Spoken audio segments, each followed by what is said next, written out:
ছোটবেলা থেকে জানলে আরো খুশি হতাম, আরো আনন্দ করতে পারতাম।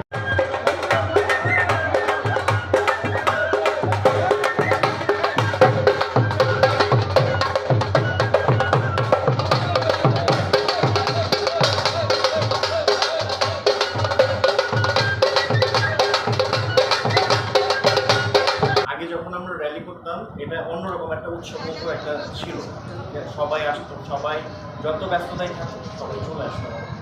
তো এখন সবাই নানান কাজে ব্যস্ত হয়ে গেছে, অনেকে দেখা গেছে আমার যারা কর্মী ছিল অনেকে বিয়ে করে ফেলছে, তো সবারই কোনো না কোনো কাজে এঙ্গেজ থাকা লাগে। তো ঈদের পিছনে অনেকে আসে, বাট আমরা চাই ঢাকায় যারা বসবাস করতেছি, যারা ঢাকার বাইরে যারা ঈদের সময়, তারা অবশ্যই আমাদের ঈদ মিছিলে আসুক।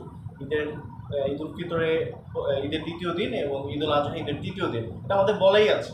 আমরা হাজারীবাগ থেকে র্যালিটা শুরু করি, ইনশাল্লাহ সামনে বছর আবার সবার সাথে ঈদ মিছিলে দেখা হবে।